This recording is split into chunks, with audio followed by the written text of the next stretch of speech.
70 নম্বর সূরা মাআরিজ, মক্কায় অবতীর্ণ হয়েছিল। আয়াত 44, রুকু 2। আল্লাহর নাম মোর শুরুতেই রয়, করুণার আধার যিনি পরম দয়াময়। রুকু 1।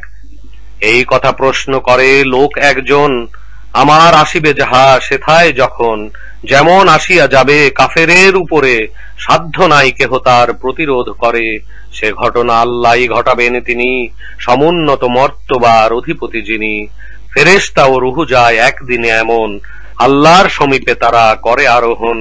একদিন হবে সেই পরিমাণ যার, বছর হয়ে যাবে 50,000।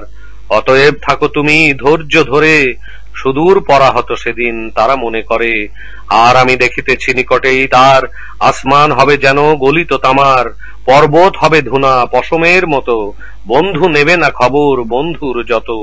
যদিও তাহাদের একজনের সাথে অন্য জনের হবে সেথা সাক্ষাতে, আযাব হতে পাপীরা রক্ষার তরে, দিয়ে দিতে চাইবে সন্তানদেরে। নিজের বিবি আর ভাইকেও তারা, জ্ঞাতিয়ার গোষ্ঠী সব আছে যাহারা। সবাই যারা দিত আশ্রয় তাকে, পৃথিবীতে আরো তার যাহা কিছু থাকে, রক্ষা তাকে যেন পারে করিতে, কখনোই হবে না তেমন আর হইতে। এমন এক লেলিহান আগুন যাহা, গায়ের চামড়া তাদের তুলে নেবে তাহা। দোজখ ওই ব্যক্তিকে যাবে ডাক দিয়ে, যেই লোক থাকিত সেথায় মুখ ঘুরিয়ে, করিত সেথায় আরো পিঠ প্রদর্শন, সঞ্চয় করিত ধন সংরক্ষণ। মানুষের সৃষ্টি হলো ভীরুতা দিয়ে, অনিষ্ট আসিলে থাকে হাহুতাশ নিয়ে, কল্যাণ আসিলে কোনো তার উপরে, পুনরায় তখন সে কৃপণতা করে। সালাত কায়েম তবে করে শুধু যারা, শুধুই সেই সব লোকজন ছাড়া, নিজেদের সালাতে সদা কায়েম থাকে, নির্ধারিত সম্পদে হক করিয়া রাখে।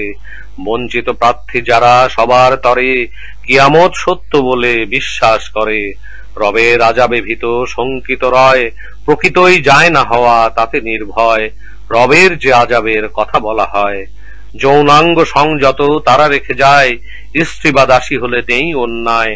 কামনা করে যারা ইহাদের ছাড়া, সীমানার লঙ্ঘনকারী হয় তাহারা। ওয়াদা আর আমানত রক্ষা করে যারা, সঠিকভাবে করে যারা সাক্ষ্য প্রদান, নিজেদের সালাত প্রতি যারা যত্নবান, জান্নাতে থাকিবে তারা নিয়ে সম্মান। রুকু 2। কাফেরেরা ছোটে কেন তোমার পানে, দলে দলে আসে তারা বাম আর ডানে। সবাই কি তাহাদের এই আশা করে, জান্নাত দেয়া হবে তাহাদের তরে। কখনোই হবে না তাহা, কবু সেটা নয়, জানে তারা কি দ্বারা সৃষ্টি মোর রয়। উদয় ও অস্তের প্রভুর কসম আমার, নিশ্চয়ই ক্ষমতা এমন রাখি আমি তার। সৃষ্টি করিতে মানব আমি সক্ষম, তাদের স্থলে হবে যারা উত্তম। কাজেই তাদের তুমি দাও ছাড়িয়া, যাক তারা বিতর্ক ও মজা করিয়া। যতদিনে সেদিনের সম্মুখে না হয়, যেদিনের প্রতিশ্রুতি তাদের দেয়া রয়। যেই দিন কবর হতে বাহির হইয়া, অতি দ্রুত বেগে তারা যাবে ছুটিয়া। যেন কোনো লক্ষ্য এক বস্তুর পানে, ছুটিয়া সবাই তারা চলে সেখানে। নতমুখী দৃষ্টি তারা সব নিয়া, হীনতা ফেলিবে তাদের সবই ঢাকিয়া। সেই দিন এইটাই আসিল এখন, তাদের যা ওয়াদা দেয়া হইত তখন।